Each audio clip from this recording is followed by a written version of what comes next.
কোন ইসমে আজম পরে হজরত ঈসা আলাইসাল্লাম মৃতদের জীবিত করতেন? হজরত ঈসা আলাইসাল্লাম একদিন একটি মৃত সিংহকে জীবিত করেছিলেন। তারপর সেই সিংহটি ঈসা আলাইসাল্লামের একজন সঙ্গীকে আক্রমণ করল। তখন ঈসা আলাইসাল্লাম সেই সিংহটির সাথে কি করেছিলেন, আর কেনই বা সেই সিংহটি ঈসা নবীর সঙ্গীকে হত্যা করেছিল? এই ঘটনার মধ্যে আল্লাহর কি হিকমত রয়েছে? একদা হজরত ঈসা আলাইসাল্লাম কোথাও গমনের উদ্দেশ্যে রওনা হয়েছিলেন। পথিমধ্যে এক লোক তার সঙ্গী হল। তারা একত্রে হাঁটতে শুরু করলেন। লোকটি ছিল অত্যন্ত বাচাল প্রকৃতির এবং আহম্বক স্বভাবের। তারা রাস্তা দিয়ে হাঁটতে হাঁটতে একটা জঙ্গলে ঢুকে পড়ল। রাস্তার পাশে এক বিশাল গর্ত ছিল। তারা গর্তটির পাশ দিয়ে অতিক্রম করার সময় সেই বোকা লোকটি গর্তে তাকিয়ে দেখল এক কঙ্কাল পড়ে রয়েছে। দেখে মনে হচ্ছিল এ যেন এক বিশালাকার কোনো প্রাণীর কঙ্কাল। তখন লোকটি হজরত ঈসা আলাইসাল্লামকে জিজ্ঞাসা করল, হে নবী, বলুন তো এটি কার কঙ্কাল হতে পারে? ঈসা আলাইসাল্লাম বললেন, আমি তো জানি না এটা কার কঙ্কাল।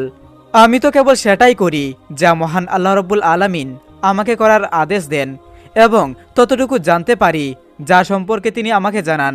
এরপর ওই আহম্বক লোকটি বলল, হে নবী, আপনি তো মৃত প্রাণীর মধ্যে প্রাণের সঞ্চার করতে পারেন। আপনি এখনই ইসমে আজম পাঠ করে এই মৃত সিংহটিকে জীবিত করে তুলুন। আমি এর আসল রূপ অবলোকন করতে চাই, আর সেটা আপনি না করলে আমাকে ইসমে আজম শিখিয়ে দিন। ঈসা আলাইসাল্লাম বললেন, এই বোকা মানুষ, এক্ষুনি আল্লাহ তাআলার কাছে ক্ষমা প্রার্থনা করো এবং নিজের জবাবের হেফাজত করো। ইসমে আজম পরে মৃতকে জীবিত করার ক্ষমতা আল্লাহ কেবল আমাকে দান করেছেন। তুমি ইসমে আজম যতবারই পাঠ করো না কেন, এই প্রাণীটি প্রাণ ফিরে পাবে না। আর আল্লাহ রব্বুল আলামিন যতক্ষণ না নির্দেশ প্রদান করবেন ততক্ষণ এই প্রাণীর জীবন লাভ করবে না। আল্লাহর ইচ্ছা ব্যতীত কোনো কিছুই সম্ভব নয়। তখন লোকটি বলল, ঠিক আছে, তাহলে আপনি ইসমে আজম পাঠ করুন। হজরত ঈসা আলাইসাল্লাম বললেন, দেখো, এই পৃথিবীতে অসংখ্য মৃত প্রাণীর কঙ্কাল রয়েছে। সবাইকে জীবিত করা কি আমার জন্য বাধ্যতামূলক? বরং আল্লাহ তাআলা যখন যাদের ব্যাপারে চান তখনই কেবল আমি মৃত কঙ্কালে রূহ প্রবেশ করাই এবং তাদের প্রাণ ফিরিয়ে আনি। তুমি এখানে একটি কঙ্কাল দেখতে পেয়েছ, কিন্তু এই কঙ্কালকে জীবিত করার আদেশ আল্লাহ তাআলা আমাকে দেননি। এটা শুনে লোকটি ভীষণ রেগে গেল। সে নবীর সাথে বাজে ব্যবহার করতে লাগলো। সে এতটাই আত্মনিয়ন্ত্রণহীন হয়ে পড়ল যে নবী যেভাবে ইসমে আজম পাঠ করত সে ঠিক একইভাবে ইসমে আজম পাঠ করে ওই কঙ্কালের উপর ফু দেওয়া শুরু করলো। সে তীব্র প্রয়াস চালিয়ে যাচ্ছিল মৃত কঙ্কালের রূহ ফিরিয়ে আনার জন্য। হজরত ঈসা আলাইসাল্লাম খুবই অসন্তুষ্ট হলেন তার এইসব কর্মকাণ্ড দেখে। সে আল্লাহর কাছে দোয়া করলেন, হে আল্লাহ তাআলা, এই বোকা অবুঝ লোকের কর্মকাণ্ডের পিছনে কি তোমার কোনো হিকমত লুকিয়ে আছে? সঙ্গে সঙ্গে আল্লাহ রব্বুল আলামিনের পক্ষ থেকে আওয়াজ আসলো, হে নবী ঈসা রুহুল্লাহ, এখানে আশ্চর্য হওয়ার কি আছে? মূর্খ মানুষ মূর্খতার সন্ধান করে, দুর্ভাগ্যবান ব্যক্তি তার দুর্ভাগ্যকে নিজের কাছে আহার করে। অবশ্যই তার এই কর্মকাণ্ডের পিছনে উদ্দেশ্য রয়েছে এবং তার আচরণের মাঝে তার পরিণতি লুকিয়ে আছে। সুতরাং তুমি লোকটির কথা শুনে ওই কঙ্কালের মাঝে প্রাণ সঞ্চয় করে দাও। আমি তোমাকে আদেশ দিচ্ছি। হজরত ঈসা আলাইসাল্লাম আবারও একবার লোকটিকে বোঝানোর চেষ্টা করলেন এবং বললেন, দেখো, তোমার এই আচরণ জেদ একদম ঠিক নয়। আল্লাহর হিকমত শুনে মনে হলো এই প্রাণীকে জীবন দান করা কল্যাণকর হবে না তোমার জন্য। কিন্তু লোকটি তার কথা বোঝারই চেষ্টা করলো না। সে পূর্বের তুলনায় আরো বাজে ব্যবহার করতে শুরু করলো। সে বলল, আপনি দ্রুত এর মধ্যে প্রাণ সঞ্চার করুন। আমি দেখতে চাই আপনি সত্যি কোনো মুজেজা দেখাতে পারেন কিনা। এরপর বিদ্রুপের সুরে বলল, হে নবী, আমার মনে হয় আপনার জিহ্বা মুবারক আগের মতো স্পর্শ তেলাওয়াত করতে সক্ষম হচ্ছে না। এই কথা শোনার পর হজরত ঈসা আলাইসাল্লাম অত্যন্ত কষ্ট পেলেন এবং সেই সাথে প্রচণ্ড রেগে গেলেন। এরপর তিনি আর কিছু না বলেই জোরে জোরে ইসমে আজম পাঠ করতে শুরু করলেন এবং কঙ্কালে ফু দিলেন। তারা ভেবেছিল এই কঙ্কালটি বোধহয় কোনো মানুষের হবে, কিন্তু তা ভুল ছিল। ইসমে আজম পাঠ করার সাথে সাথে কঙ্কালের হাড়গুলো একে অপরের সাথে যুক্ত হতে লাগলো আর কঙ্কালগুলো একসাথে হয়ে এই বিশাল দানবীয় সিংহের আকৃতি ধারণ করলো। আসলে এটি ছিল একটি ভয়ঙ্কর সিংহ। প্রাণ ফিরে পাওয়ার সাথে সাথে সিংহটি গর্জন করতে শুরু করলো। এরপর খুব দ্রুত সিংহটি সেই আহম্বক ব্যক্তির উপর হামলা করে বসলো। নৃশংসভাবে আক্রমণের ফলে লোকটির দেহ কয়েক খণ্ডে পরিণত হলো। হজরত ঈসা আলাইসাল্লাম সিংহকে উদ্দেশ্য করে বললেন, হে বনের রাজা, তুমি কেন লোকটির উপর এত দ্রুত হামলা করে তাকে হত্যা করলে? কিন্তু তুমি হত্যা করার পরেও কেন ওই লোকটির মাংস ভক্ষণ করলে না? সিংহ জবাবে বলল, হে আল্লাহর নবী, আমার মৃত্যুর সাথে সাথে আমার পৃথিবীতে রিজিক শেষ হয়ে গেছে, তাই আমি চাইলেও এখন এই লোকটির মাংস খেতে পারবো না। আর এই লক্ষ্মীর মৃত্যু আমার আক্রমণের ফলেই হবে, এমনটা তার ভাগ্যে লেখা হয়েছে। আর এভাবে আপনি আমাকে জীবিত করেছেন। আমি যেদিন মৃত্যুবরণ করেছি সেদিন থেকেই পৃথিবীর সকল রিজিক আমার জন্য শেষ হয়ে গিয়েছে। এরপর সিংহটি আবার আগের অবস্থায় ফিরে গেল, এই গর্তে কঙ্কাল হয়ে পড়ে রইল। আমরা হজরত ঈসা আলাইসাল্লামের মুজাদা দেখে বুঝতে পারলাম আল্লাহ তাআলা পৃথিবীর বাস্তব সত্যকে এই ঘটনার মাঝে উপস্থাপনা করেছেন। অর্থাৎ আমরা সবাই যে অবস্থানে থাকি না কেন, সবকিছুর পিছনে হিকমত লুকিয়ে আছে। কেউ একজন বলেছিল, না বেশি উন্নতি ভালো, না বেশি ধ্বংস ভালো, আমার মালিক আমাকে যেভাবে রেখেছেন সেই অবস্থায় আমার কাছে সবচেয়ে ভালো। আর আমাদের একটি কথা অবশ্যই মনে রাখতে হবে, নবী রাসূল ও তাদের জীবন নিয়ে কখনো বেয়াদবি করা যাবে না। ফেরাউন তখন নিঃস্ব দেউলিয়া, ঋণে জর্জরিত, ঋণ পরিশোধ করার বয়ে ঘরের মধ্যে লুকিয়ে পড়ে। অতঃপর একে একে পাওনাদার ফেরাউনের বাড়িতে আসতে থাকে। ফেরাউন ছিল খুবই চতুর এবং প্রতারক। শুধু প্রতারক নয়, বাটপারও। তাই সে ঘরের মধ্যে থাকলেও ঘরের দরজাটা খোলা রাখত, যাতে পাওনাদার বুঝতে পারে বাড়িতে কেউ নেই। দিনের পর দিন এভাবেই পাওনাদার সেখানে আসে, কিন্তু ফেরাউনের দেখা না পেয়ে তারা ফিরে যায়।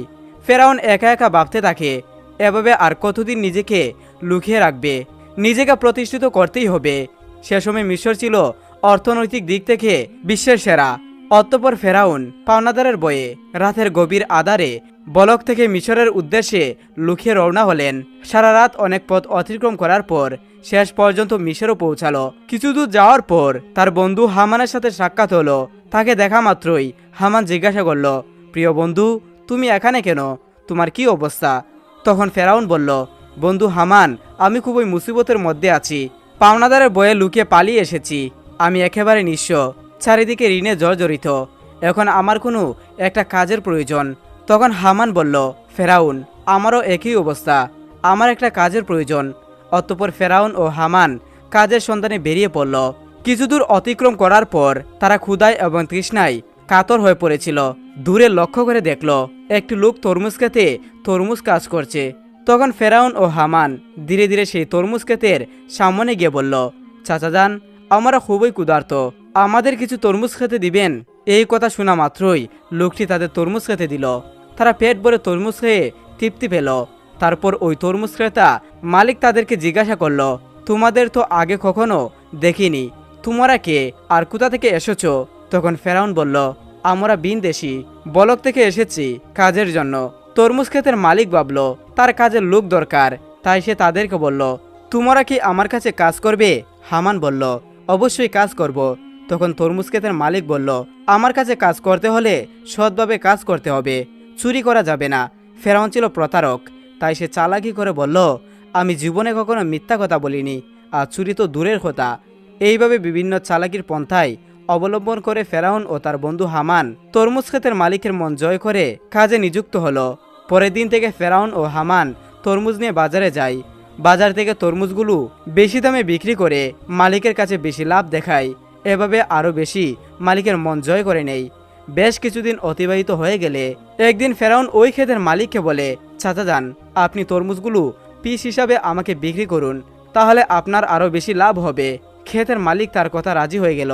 অতঃপর পরের দিন থেকে ফেরাউন তরমুজগুলো আবারও বাজারে বিক্রি করতে নিয়ে গেল। ফেরাউন তরমুজগুলো পিস হিসেবে বিক্রি করত, মাঝে মাঝে কিছু তরমুজও চুরি করত এবং বাজারে এসে তরমুজগুলো কেটে টুকরো টুকরো করে চড়া দামে বিক্রি করত।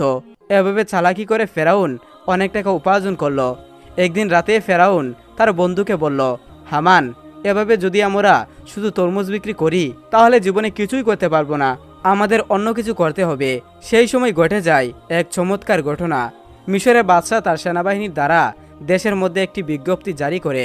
সেনাবাহিনীরা বিভিন্ন জায়গায় গিয়ে বলে, এত দ্বারা জানানো হচ্ছে যে মিশরের কবরস্থানে একটি দারোয়ান প্রয়োজন। যদি কোনো ব্যক্তি এই চাকরি করতে ইচ্ছুক হয় তাহলে সে যেন অতি সত্বর মিশরের বাদশার দরবারে যোগাযোগ করে। এই কথা বলে সেনাবাহিনীরা সেখান থেকে চলে গেল। এই সমস্ত কথা প্রত্যক্ষ পরোক্ষভাবে শ্রবণ করার পর ফেরাউন তার বন্ধুকে বলল, হামান, চলো আমরা বাদশাহের দরবারে যাই।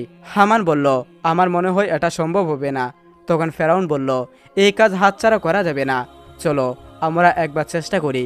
অতঃপর ফেরাউন ও হামান দেরি না করে সাথে সাথেই মিশরের রাজ দরবারে হাজির হলো। মিশরের বাদশাহ তাদেরকে জিজ্ঞাসা করল, তোমরা কে আর কি চাও? তখন ফেরাউন করজোড়ে অনুরোধ করে বলল, আমি মুসাফির, বিন দেশ থেকে এসেছি, আমি খুবই অভাবী। আমি শুনেছি আপনি কবরস্থানের দারোয়ান নিযুক্ত করবেন, তাই দয়া করে আমাকে যদি এই চাকরিটা দিতেন আপনার কাছে চিরকৃতজ্ঞ থাকতাম। মিশরের বাদশাহ ফেরাউনকে দেখে মনে মনে ভাবল, তার তো শরীর স্বাস্থ্য ভালো, চেহারাও ভালো, মনে হয় সে পারবে। এইভাবে ফেরাউনকে কবরস্থানের দারোয়ানের চাকরিতে নিযুক্ত করলো। পরের দিন থেকে ফেরাউন মিশরের কবরস্থানের দারোয়ানের চাকরিতে নিযুক্ত হলো। দিনরাত ফেরাউন কবরস্থানের সামনে দাঁড়িয়ে থাকে, আর পাশে একটি ছোট্ট ঘরে তার বন্ধু হামান ও ফেরাউন একসাথে বসবাস করে। একদিন রাতে কয়েকজন লোক একটি মৃত লাশকে দাফন করতে আসলো, কিন্তু ফেরাউন তাদেরকে বাধা দিল, কবরস্থানে ঢুকতে দিল না। তখন তারা বলল, কি ব্যাপার, আপনি লাশ দাফন করতে বাধা দিচ্ছেন কেন? আসলে ফেরাউন ছিল প্রতারক এবং বাটপার, তাই সে চালাকি করে বলল, আপনারা কি শুনেননি মিশরের বাদশা নতুন আইন করেছে, মৃত লাশকে দাফন করতে হলে 1 স্বর্ণমুদ্রা দিতে হবে। এই লোকগুলো ফেরাউনের কথা বিশ্বাস করে নেই এবং তাকে 1 মুদ্রা দিয়ে লাশ দাফন করে। এভাবে প্রচার হয়ে যায় যে একটি লাশ দাফন করতে হলে 1 স্বর্ণমুদ্রা দিতে হবে। এভাবে ফেরাউন প্রতারণা করে অনেক টাকা উপার্জন করে। সে সময় ঘটে যায় আজব এক ঘটনা। মিশরের সে সময় আল্লাহর গজব শুরু হয়।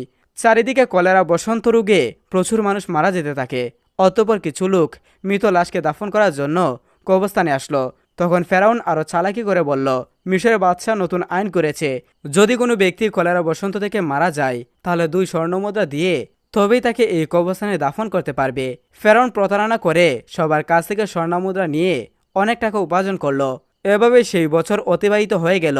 এরপর ফেরাউন তার বন্ধুকে বলল, হামান, এই দেখো 2 বস্তা টাকা উপার্জন করেছি, কিন্তু এগুলো আমরা মিশরের বাদশার নিকট নিয়ে যাব। এই কথা শুনে হামান যেন চমকে গেল। সে বলল, ফেরাউন, তোমার কি মাথা খারাপ হয়ে গিয়েছে? যে টাকার জন্য এত কষ্ট করলে, সবার থেকে প্রতারণা করলে, আর শেষ পর্যন্ত কিনা এই টাকাগুলো বাদশাকে দিয়ে দিবে? ফেরাউন বলল, হামান, ধৈর্য ধরো, আমার বুদ্ধির ক্রমাগত প্রকাশ পাবে। অতঃপর সে দেরি না করে পরের দিন ফেরাউন ও হামান 2 বস্তা স্বর্ণমুদ্রা নিয়ে মিশরের বাদশার দরবারে হাজির হলো। মিশরের বাদশাহ তাদেরকে জিজ্ঞাসা করলো, কি ব্যাপার, তুমি বস্তা নিয়ে রাজদরবারে এসেছো কেন? তখন ফেরাউন বলল, জাহাপানা, আমি 2 বস্তা স্বর্ণমুদ্রা নিয়ে এসেছি। এই কথা শুনে বাদশার মন্ত্রী তাদেরকে ধমক দিয়ে বলল, তোমার সাহস দেখে আমি আশ্চর্য হয়ে যাচ্ছি যে তুমি মিশরের বাদশার সামনে দাঁড়িয়ে টাকার বড়াই দেখাচ্ছ। তখন ফেরাউনের বাদশাহ বলল, এত স্বর্ণমুদ্রা তুমি কোথায় থেকে পেলে, আর এটা নিয়ে এসেছে কেন? তখন ফেরাউন বলল, জাহাপানা, যারা মৃত লাশকে দাফন করতে আসতো তাদের কাছ থেকে আমি 1 স্বর্ণমুদ্রা নিতাম। এছাড়া এতে আমার বেতনের টাকা আছে। আমার মূল উদ্দেশ্য হলো মিশরে গত 2 বছরে যে সকল গরিব মানুষ খাজনা দিতে পারেনি তাদের পক্ষ থেকে আমি স্বর্ণের মুদ্রাগুলো আপনাকে দিলাম, আপনি তাদের খাজনা মাফ করে দিন। এমন কথা শুনে সেখানে থাকা সমস্ত লোকজন আশ্চর্য হয়ে গেল। মিশরের বাদশাহ তার এই কর্মকাণ্ড দেখে আকর্ষিত হলো এবং তার প্রতি বিশেষ দৃষ্টি আকর্ষণ করলো। পরের দিন থেকে সারা মিশরে প্রচার হয়ে গেল যে একজন কবরস্থানের দারোয়ান মিশরের গরিব মানুষের 2 বছরের খাজনা মিটিয়ে দিয়েছে। সমস্ত মিশরের লোক বলতে লাগলো, এমন ভালো মানুষ সারা মিশরে দ্বিতীয়টি দেখা যায় না। এই ব্যক্তি কবরস্থানের দারোয়ান না হয়ে যদি আমাদের দেশের বাদশাহ হতো তাহলে কতই না সুখী হতাম। এভাবেই প্রথমে মিশরের বাদশাহ, তারপর মিশরের মানুষের মন জয় করে নিল। অতঃপর কয়েকদিন অতিবাহিত হয়ে গেল। একদিন মিশরের বাদশাহ বার্ধক্যজনিত ইন্তেকাল করলেন। তখন চারিদিকে সবাই চিন্তিত হয়ে পড়ল, কে হবে দ্বিতীয় রামেসিস। মিশরের বাদশাহ কয়েকদিন পর রাজদরবারে একটি জরুরি মিটিংয়ে আয়োজন করা হলো।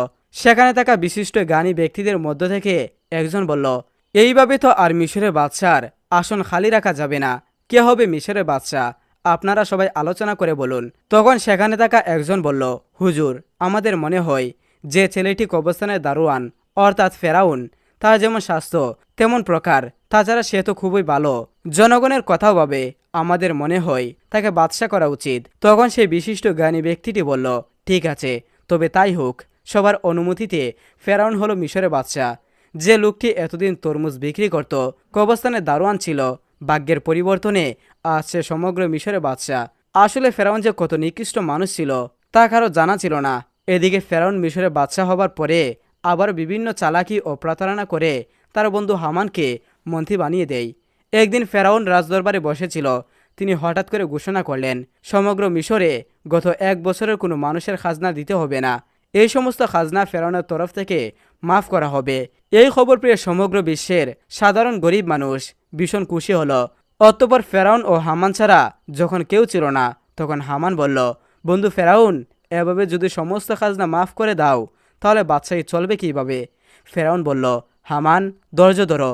এরপর আমি এমন বুদ্ধি করব যে সারা জীবন আমরাই হব সমগ্র বিশ্বের বাদশাহ। এমন কোনো শক্তি নেই যে আমাদেরকে হারাতে পারবে, তার জন্য বুদ্ধির প্রয়োজন।